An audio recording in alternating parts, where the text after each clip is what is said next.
Aurore Saladin a grandi ici. Cette pétillante trentenaire est spécialisée dans le tourisme viticole. Dès l'aube, elle part retrouver Guillaume Barou, jeune producteur de ce vin blanc sucré et liquoreux. Salut Guillaume. Salut Aurore. Tu vas bien? Oui, toi? Oui, très bien. Et donc, c'est quoi toute cette brume aujourd'hui? C'est parfait pour nous là. C'est le climat idéal, hein, la brume le matin et les après-midi ensoleillés. C'est ce qui va permettre aux champignons, au Botrytis cinerea, qu'on appelle la pourriture noble, de pouvoir se développer sur le raisin. Hop. Et en fait donner cet aspect ratatiné au raisin, ce qui fait que derrière on va avoir comme un raisin sec, le raisin va être concentré en sucre et en arôme. Donc c'est pour ça que pour l'instant on ne vendange pas, on attend que tout soit bien pourri pour obtenir le vin, le Montbazillac, le plus sucré possible. Et là, si je le goûte par exemple... Oui, tu peux y aller. Ok, d'accord. Ah oui, effectivement, il y a beaucoup de sucre. Limite, on dirait déjà la confiture. Exactement. Donc en gros, on fait quand même un assez grand vin avec du raisin pourri. Oui, c'est tout le paradoxe. D'accord. À l'origine de ce vin, une légende. Au XIe siècle, les moines de Montbazillac auraient oublié de vendanger en septembre, laissant le champignon se développer pendant un mois. À la dégustation, ils découvrent un vin sucré dont ils font leur vin de messe. Depuis lors, les vendanges du Montbazillac se déroulent en octobre. Vu qu'on récolte à la main, on va ramasser que ce qui est déjà pourri et on va laisser celles qui sont encore juteuses sur le pied et on reviendra 2 semaines, 3 semaines après pour ramasser les grappes quand elles seront pourries. D'accord, donc il reste juste à espérer. Voilà, attendre et puis en espérant que tout se passe pour le mieux comme chaque année. Guillaume fait partie d'un groupe de 50 vignerons réunis en coopérative depuis un demi-siècle. Des viticulteurs un peu particuliers, puisque tous sont copropriétaires du majestueux château de Montbazillac qui s'élève en plein cœur du vignoble. Donc en même temps d'être vigneron, vous êtes un peu châtelain. On est châtelain, on est co-châtelain, je ne sais pas quel terme on peut employer, mais en effet, nos prédécesseurs, hein, on est vraiment les héritiers de leurs décisions, ont choisi d'acquérir le château en 1960 pour à peu près 300 000 anciens francs. Et tout l'intérêt en fait résidait dans sauver ce patrimoine et d'arriver à l'ouvrir au public pour que les gens puissent venir le visiter puis découvrir nos vins par la même occasion. Au final, c'était déjà peut-être des gens qui avaient inventé l'onotourisme avant l'heure. Finalement, c'est des précurseurs. C'est ça. Grâce aux efforts de Guillaume et des autres vignerons, ce monument classé, bâti au milieu du XVIe siècle, accueille chaque année 50 000 visiteurs. La recette, environ 300 000 €, est entièrement réinvestie dans l'entretien du château. Le vin, quant à lui, vieillit en fût de chêne à quelques kilomètres de là.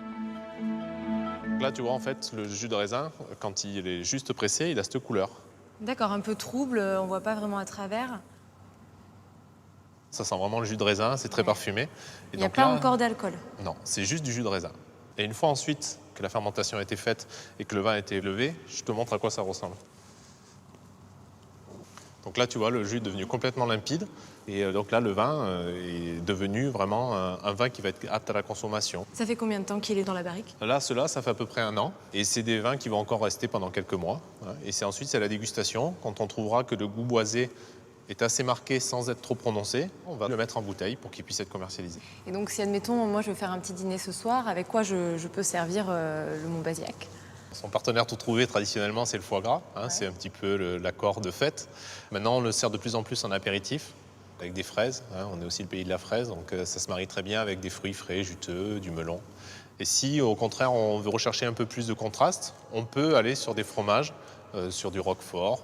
Fromage un peu plus fort. Exactement. Dans tous les cas, il faut que ça... Force et douceur, ça se marie assez bien. Ça se marie bien. Très bien. Les vins de Bergerac étaient autrefois emmenés en gabarre sur la Dordogne jusqu'en Angleterre. Il faut dire que pendant plusieurs siècles, les rois anglais étaient aussi ducs d'Aquitaine, comme Édouard Ier, à qui nous devons la ravissante bastide de Montpazier. Bonjour Myriam, comment vas-tu? Ça va et toi? Aurore y retrouve Myriam Ladret. Guide à Montpazier, Myriam connaît tous les secrets de cette ancienne ville fortifiée, fondée en 1284, pour défendre ses terres et attirer sur sa place centrale les riches marchands d'Aquitaine. Les maisons sont vraiment des maisons de commerce. Et donc ici, ils déballaient leurs marchandises sous les cornières. Il faut vraiment s'imaginer que c'était rempli de marchands, notamment les jours de marché. Donc ça criait, il y avait énormément de bruit. Et donc c'est marrant, on remarque que les maisons ne sont pas collées entre elles. Est-ce que c'est fait exprès? Oui, tout à fait. L'espace qu'on a juste là, en fait, ça s'appelle une androne. Ça mesure entre 30 et 40 cm et ça servait théoriquement de coupe-feu. Alors vraiment théoriquement, puisque à l'intérieur, ils s'en servaient surtout pour entasser les ordures et en plus, ils avaient adossé des latrines. Sympa. Donc c'était très épicé comme odeur, puisque ce n'était nettoyé que les jours de grande pluie. Heureusement, la place de Montpazier a bien changé. Seule la halle est restée intacte depuis le Moyen-Âge.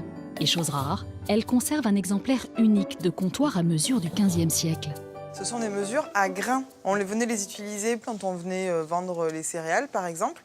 On utilisait soit celle de 2, 4 ou 8 boisseaux, puisque le boisseau, c'était la mesure de l'époque. Un boisseau, c'était égal à peu près à 12 litres et demi. L'autre chose remarquable de cette halle, c'est le bois. Forcément. C'est le bois d'origine, hein. Donc si elle est si bien conservée, c'est qu'ils ont utilisé du châtaignier. C'est un bois qui sécrète un tanin qui rejette les insectes. Donc ici, on n'a pas de toile d'araignée. Et alors, ils ont utilisé la technique du bois trempé. Ça rend le bois complètement imputrescible. Donc le bois trempé, on le laisse...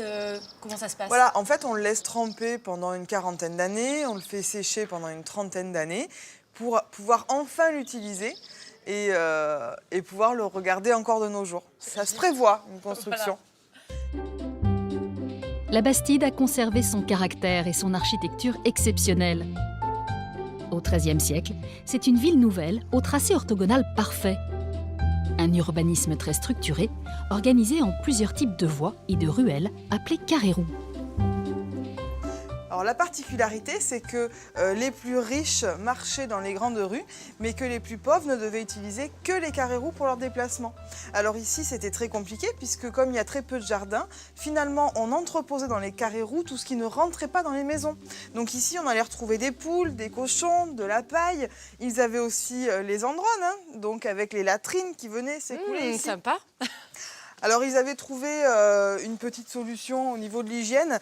Il y avait, on en voit encore la trace, une seule rigole qui passait complètement au milieu. Du coup, les rebords étaient un petit peu surélevés. Et du coup, on marchait sur les côtés, d'où l'expression... Je la connais pas, mais tu vas me la dire. Tenir le haut du pavé. Voilà, on comprend mieux maintenant. Le haut du pavé, la Bastide de Montpazier le tient depuis 1991 parmi les plus beaux villages de France. Des 300 Bastides que compte le Sud-Ouest, cet authentique joyau médiéval est à ne rater sous aucun prétexte. Aurore reprend la route vers l'ouest, en direction de Libourne. Aux confins du Périgord pourpre et de la Gironde, se dessine l'impressionnante silhouette du château d'un homme célèbre. Bonjour Nicolas. Bonjour, bienvenue au château de Montaigne. Donc c'est ici que Montaigne a vécu? Tout à fait, Montaigne a vécu ici. Il est né au château, il est mort au château. Et donc je vais pouvoir bénéficier d'une visite un peu privilégiée. Oui, tout à fait, puisque je vais t'emmener de ce pas visiter la tour. C'est là où il a écrit ses différents livres. Ses essais. Donc, ses essais, exactement. Nicolas Malherbe est la 7e génération propriétaire de la maison de ce grand philosophe du XVIe siècle. À l'écart du château, Michel Eyquem de Montaigne vit, médite et écrit ici, dans ce qui était au Moyen-Âge une tour défensive. Donc là, tu vois, on arrive dans sa chambre. Alors, il faisait chambre à part avec sa femme, puisqu'on dit que sa femme était un petit peu acariâtre. Il faisait même plus que chambre à part, il faisait tour à part, puisqu'il avait mis sa femme dans l'autre tour du château. Bien loin de lui, comme ça, un peu tranquille. Bien éloigné. Et le reste du château, en fait, était occupé par ses enfants et ses serviteurs. Il voulait vraiment être seul, isolé, pour pouvoir réfléchir, philosopher et profiter de la vie. Alors là, tu as un petit truc qui est rigolo, c'est une niche. En fait, il en parle aussi dans ses essais.